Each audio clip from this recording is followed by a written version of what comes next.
পুরুলিয়া জেলার বড়াবাজার থানার অন্তর্গত সিন্দ্রি অঞ্চলে আজ এক রক্তদান শিবির, শ্রদ্ধাঞ্জলি ও সংবর্ধনা সভা অনুষ্ঠিত হলো।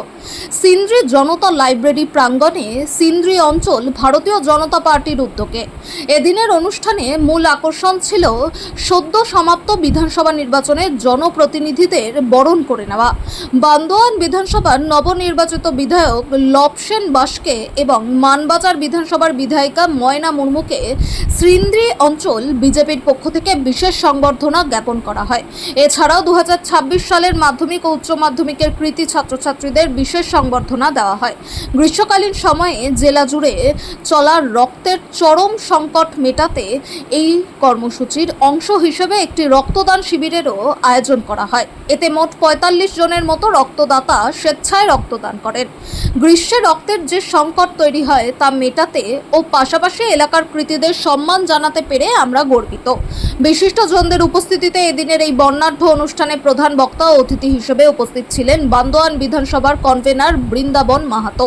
এছাড়াও উপস্থিত ছিলেন বিভিন্ন মণ্ডলের মণ্ডল সভাপতিগণ ও মণ্ডল নেতৃত্ব, সিন্দ্রি অঞ্চলের সমস্ত স্তরের নেতৃত্ব এবং অসংখ্য কর্মী সমর্থক।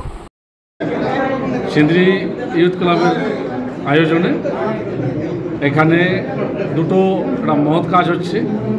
একটা হচ্ছে রক্তদান শিবির, আর আরেকটা হচ্ছে যে এখানে যারা এই মাধ্যমিক এবং উচ্চ মাধ্যমিকে ভালো ফল করেছে তাদের সম্বর্ধনা। আচ্ছা দাদা, আমরা দেখছি যে বিগত সরকারের আমলে শিক্ষা ব্যবস্থা একেবারে চরম বেহাল অবস্থা, কী বলবেন? দেখুন, যা হয়েছে অতীত গত 15 বছরে ছাত্রছাত্রী থেকে শুরু করে বেকার যুবক যুবতী যে কষ্ট ভোগ করেছে, ক্ষমতা বদলে গেছে, রাজ্যে পরিবর্তন হয়ে গেছে, এরপর ভালো কাজ হবে, এইটুকুই বলার আছে। আজকে যারা রক্ত দিলেন এবং ছাত্রছাত্রী যারা সংবর্ধিত হলেন তাদের উদ্দেশ্যে কী বলবেন?